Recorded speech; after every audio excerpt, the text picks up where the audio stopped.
We do not even have where to go to. We are officially homeless. Hey God, I'm laughing, but it's not funny.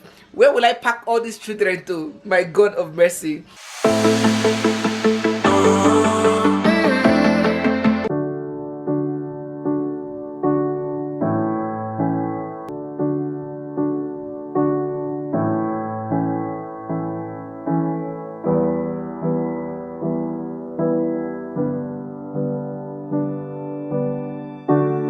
I see you struggle. Look when they know banana. See banana liquor. Oh, oh, not funny. Chore time is the best time ever. Food time is the best time ever. Playtime is the best time ever. I will walk on glass. I will run 10,000 miles and more. I will give my eyes. If you lost your sight, I will run through fire. I will carry you through the heat. I will do it all again. If you needed me to, wish that I could take away your pain like sunbeams in the rain. Oh, we're family. Wherever you go, I'll follow. Whatever you do, I'll handle. Hello, good morning. Welcome back to my YouTube channel. It's me, your girl, Barrister Neze Nezenwa Neze Peperempe, and this is Neze Peperempe. So guys, I think this is the next vlog after we introduced our Airbnb and told our kids that we're staying here for a long time. So we just woke up, the kids are doing their chores, and I want to whoop breakfast up. So you guys can see this, my small madam. She was doing this thing in Nigeria. She doesn't know that in the diaspora, Oga walk. While the kids do their chores, I want to make baby Naya's food, and this morning she will be having custard.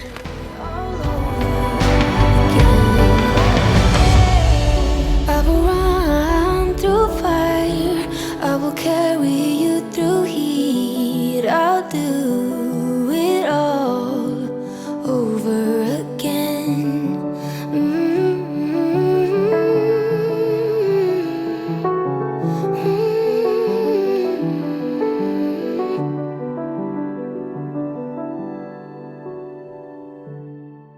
Guys, how do you cope with clingy children? No, I always pet and pamper my children so much that all four of them were like this when they were small. Now I have to prepare breakfast with Chinaya in my hands.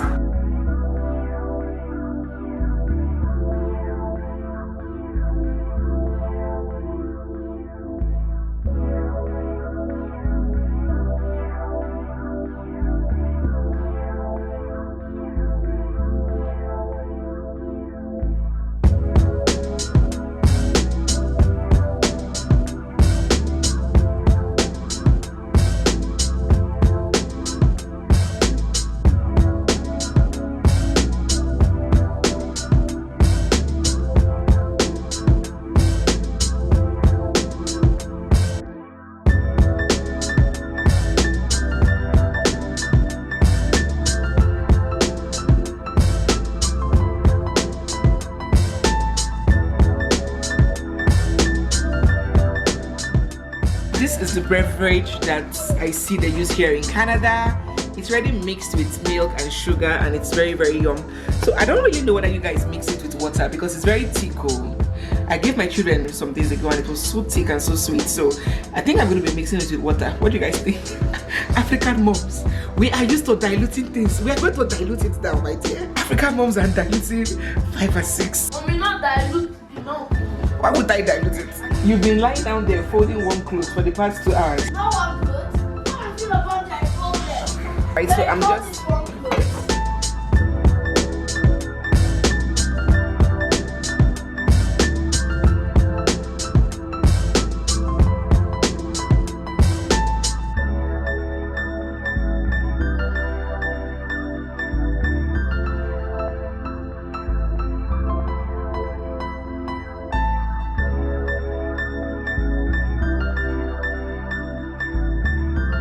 occupants. Many of them. They are not.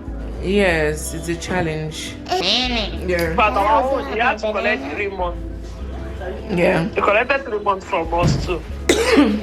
To get the one that would even collect 3 months is now the problem. We are willing to pay the 3 months, but 3 months, yeah.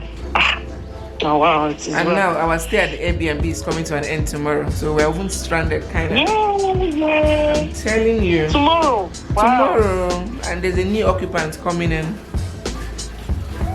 This one is serious. What are you going to do now? We're just looking for an Airbnb that will at least move to again. Wow. No, we're still looking. And our own is even occupied. So your husband said. Our own is occupied for 2 months. Wow.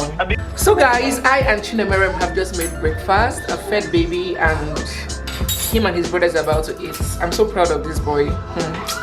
Chinemerem is so well raised, especially domestically. Like, I can't even begin to tell you the kind of chores that he can do for a child of 8 years.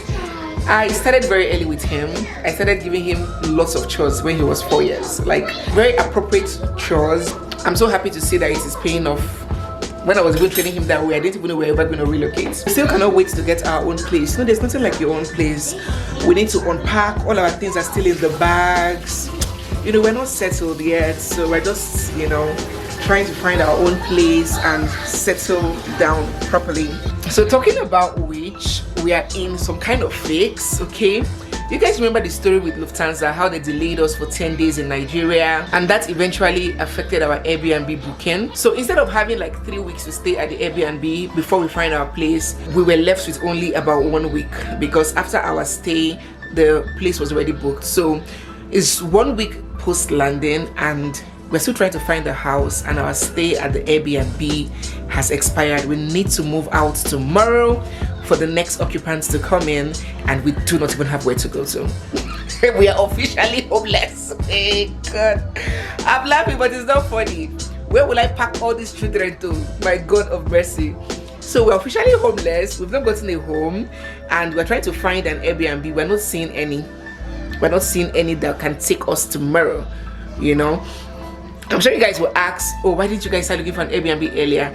We had a number of prospects when it comes to housing, and we're thinking that by now we should have gotten the house, so there would have not been any needs to go and start paying thousands of dollars for Airbnb when we can just move into our own place and pay rent. But unfortunately, it hasn't clicked, so we're still in the process. Landlords in Canada are very rigid and very strict when it comes to new immigrants. They want a credit history, they want an employment letter, they want to be sure that you can pay your rent. Even if you have the money and you can show them, okay, I'm going to pay upfront, I'm going to pay 4 months rent, I'm going to pay, instead of, for example, $3,000, I'm going to pay $12,000 at once for 4 months. Many of them are still skeptical. They don't want to take in new immigrants because they don't want that issue of defaulting and all of that. So that's where we are now. It is very, very difficult to get housing. So before we came here, we tried getting a house, but some friends of ours just told us, oh, instead of getting a house that you wouldn't like, why don't you come here, see it for yourself? But for me, I think that's not a very good step. If you can get a house in Nigeria, if you can, or if you have someone that over here that can help you to run the whole process, please get a house in Nigeria. From the airport you land in your home, there's nothing as satisfying as that. To avoid had I known, to avoid what we are going through right now, just imagine going from one Airbnb to another, one hotel to another, with all of these baggages and all of these children. It is very stressful, it's difficult, it's not something that you want. So I put up on my community post that I need links to Airbnb and hotels, and my villains have really been coming through for me. I've been getting some emails, and I'm following up on the leads and the prospects, hoping that they've pulled through soonest. If not, you guys are going to see Oneze at the refugee camp in Canada. Oh my God. So guys, what is it? You want more tea?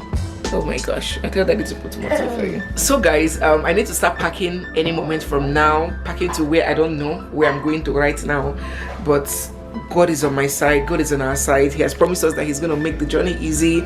So I'm still hopeful and optimistic that something will just come up last moment. Been thinking of who I am. Packing all over again. Am I enough if I'm not a man? 'Cause I've been caught in between The masculine, the feminine, what does it even mean? Thinking that I am wrong, feel that I don't fit in. Words are not big enough to explain who I am. Why make it so hard? Why I'm falling through? Cause that shit ain't true. So guys, we are done here and we have cleaned and tidied the whole apartment, ready for the next user. Yes, I know that our Airbnb fees also includes cleaning, but I think it's a little decent and courteous to tidy after ourselves when we use a rented place. So we are done tidying, we have packed everything, and we are ready to go. Looks brand new. It looks like we just moved in. Why make it so hard? Why I'm falling through? Cause that shit ain't true.